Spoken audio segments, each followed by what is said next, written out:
Magandang araw mga bata. Kayo ay tumayo at tayo ay mananalangin. Roland, pangunahan mo nga ang ating panalangin.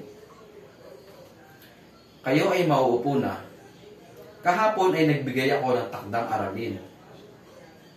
Ilabas niyo ito at makipagpalitan sa inyong katabi. Basahin ninyo ang ating panuto. Sagutin mo nga ang una. Tama, ang kahulugan ng usad pagong ay mabagal kumilos. Pangalawa, magaling dahil ang malikot ang kamay ay pagnakaw. Pangatlo, tama, ang ilaw ng tahanan ay ina o nanay. Pang-apat,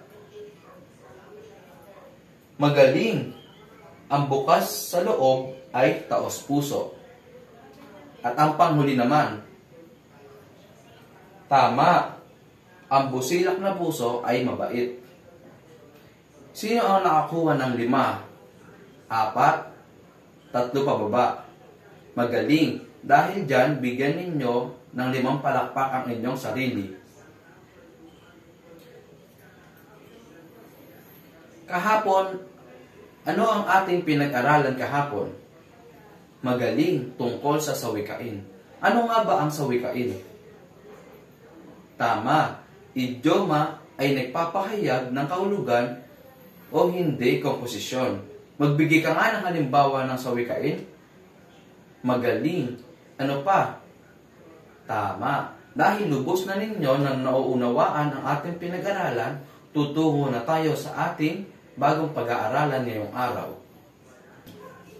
Alam niyo ba ang tula? Magbabasa ako ng tula at makikinig kayo. At pagkatapos kong basahin ito, meron ako mga katanungan. Handa na ba kayo? Nakita ng buwan itong pagkakasira. Mundo't kalikasan ngayon giba-giba. Ang puno'y putol na, nagbuwal at lanta. Ang tubig marumi, lutang ang basura. Nalungkot ang buwan sa nasasaksihan. Lumuluhang tahimik sa sulok ng damdamin. At nakipagluhaan sa puong may lalang, pagkat ang tao rin ang may kasalanan. Ang hangin sariwa, bilasa na ngayon. Nasira ng usok na naglilimayon. Malaking pagpabrika ng goma at gulong, sanhi na ginawa ng pagkakataon. Ang dagat at lawa na nilalanguyan ng isda at pusit ay wala ng laman.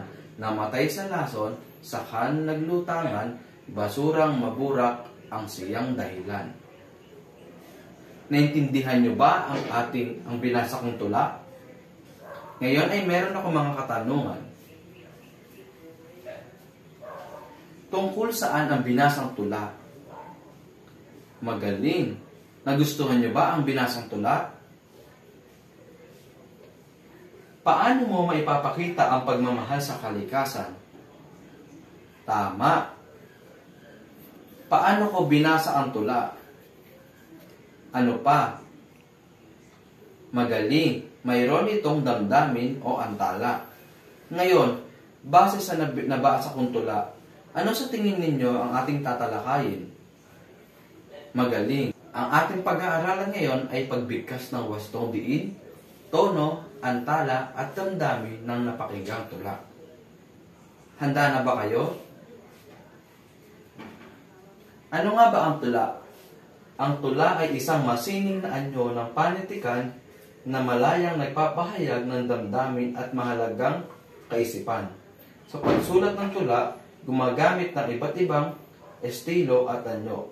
Maaring malayang pagsulat o kaya naman may sukat o tugma. Ang tula ay may wastong antala, diin, tono at damdamin. Ano nga ba ang antala? Ang antala o ang saglit na paghinto sa pagbibigkas, ito ay depende sa bantas na ginamit sa pagsulat ng tula. Kapag kuwit ang bantas, bahagya lamang titigil.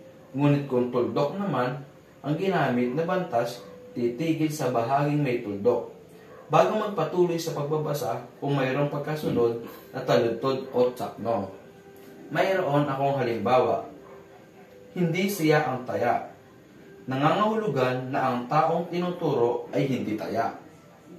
Hindi siya ang taya. Nangangahulugan na tinuturo ng nagsasalita ang taya. Hindi siya ang taya. Nangangahulugan na ang pinag-uusapan ang taya. Ang diin. Ang diin sa pagbigkas ng tula na inilalapat sa salita o pagtig ayon sa tindi ng damdaming ipinapahayag. Halimbawa, buhay, kapalaran ng tao.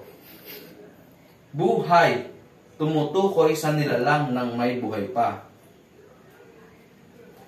Tono. Ang tono sa pagbigkas ng tula ay maaaring mataas o mahina at payapa o mahinahon ayon sa damdamin o emosyong ipinapahayag. Halimbawa, ayaw mo? Ito ay paghamon. Ayaw mo? Ito ay pagtatanong. Damdamin. Ang damdamin sa pagbigkas ng tula ay pagpapakita ng tamang ekspresyon ng mukha. Maaaring masaya o malungkot, may galit o pagmamahal. Naintindihan niyo ba ang ating pinag-aaralan? Ngayon ay dadako na tayo sa pagsasanay. Ngayon ay magbabasa ako ng tula. Makinig kayo ng mabuti. Dahil pagkatapos kong basahin ng tula, may mga katanungan ako. Handa na ba kayo? Sana maulit pa ni Jacqueline M. Pajarillo. Lunes, gigising ng maaga. Sisilayan ng araw na kay ganda. Papasok sa eskwela, mga kaibigan ay muling makikita. Guro ay babatiin, makikinig anuman ang ibilin. Mga payo ay susundin upang sila ay matuwa sa atin. Kahit maulit pa ng ilang beses, ang ingay ng iisang beses, kahit uniforme ay wala ng botones, ganun pa rin tayo hanggang Biyernes. Ito ang mga araw na aking inaalala buhat ng magkaroon ng pandemya. Iniisip ko sa tuwing, sana maulit pa. Naintindihan niyo ba ang aking binasang tula? Ngayon ay magkakaroon tayo ng pagsasanay. Itaas nyo lamang ang inyong kamay kung gusto ninyo sumagot.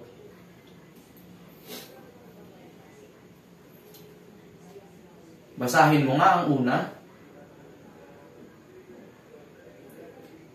Magaling. Ang sagot ay mag-aaral. Pangalawa naman.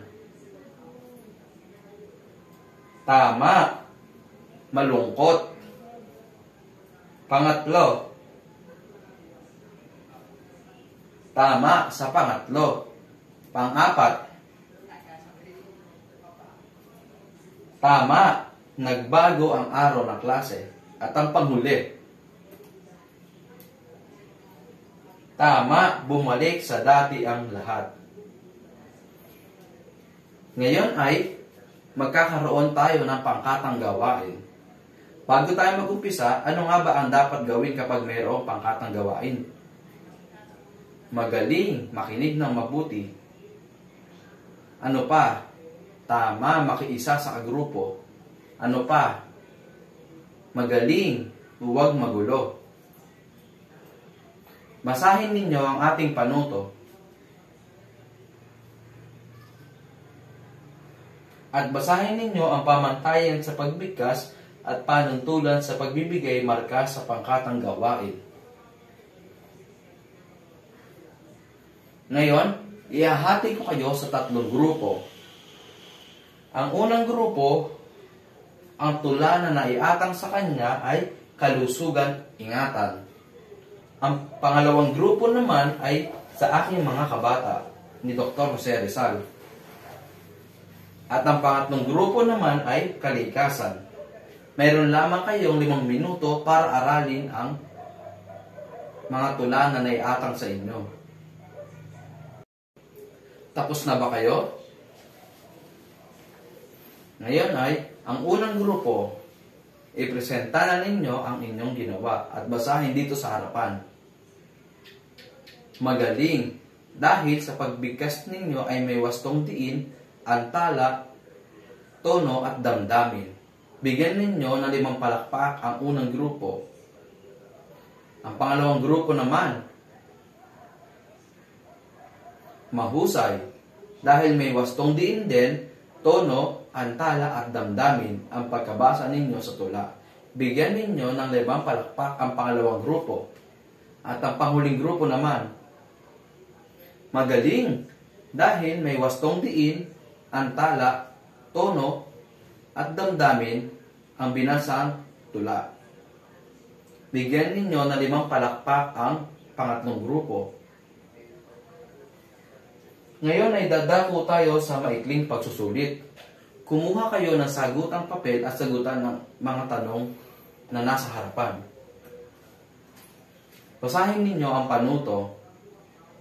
Meron lamang kayo 3 minuto para sagutin ng mga sumusunod na katanungan. Tapos na ba kayo? Sagutin mo nga ang una. Tama. Ito ay antala. Ang pangalawa naman. Tama. Ito ay tono. At ang pangatlo naman. Magaling. Ito ay diin. At ang pang-apat naman. Tama. Ito ay damdamin. At ang panghuli naman. Tama. Ito ay tula. Sino ang nakakuha ng 5 puntos? 4? 3 pababa. Magaling dahil lubos na ninyo nauunawaan ang ating aralin. Ano nga ba ang talakayin natin kanina? Magaling. Magbigay ka nga ng mga wastong paggamit ng tula. Tama, diin. Ano pa? Magaling, tono. Ano pa? Tama, antala. Ano pa? Magaling, damdamin. Dahil lubos na ninyo nauunawaan ang ating talakayin, ngayon ay tutungo na tayo sa ating huling pagsusulit. Basahin ninyo ang ating panuto.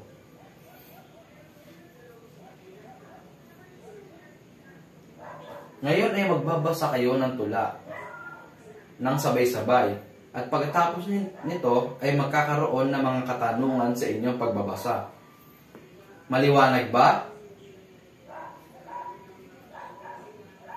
Ngayon ay umpisahan na ninyo magbasa.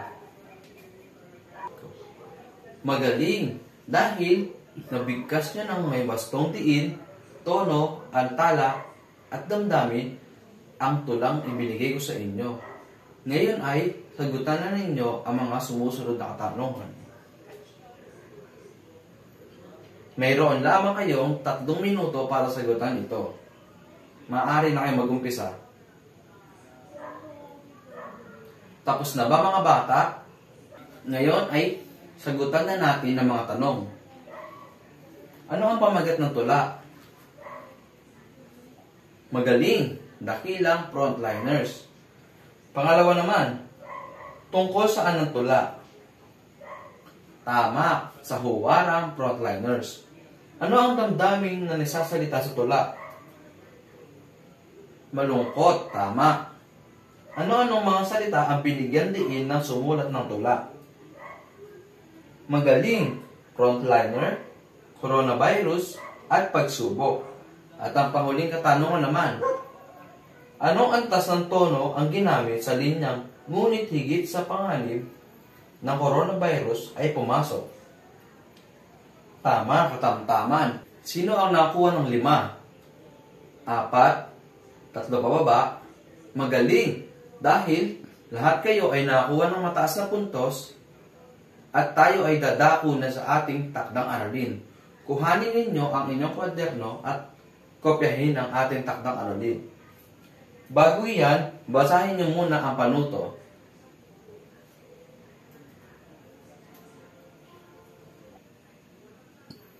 Mayroon lamang kayong 3 minuto para kopyahin ito. Tapos na ba mga bata? Ngayon ay bago tayo magtapos, pulutin niyo muna ang mga kalat sa inyong upuan. Paalam mga bata,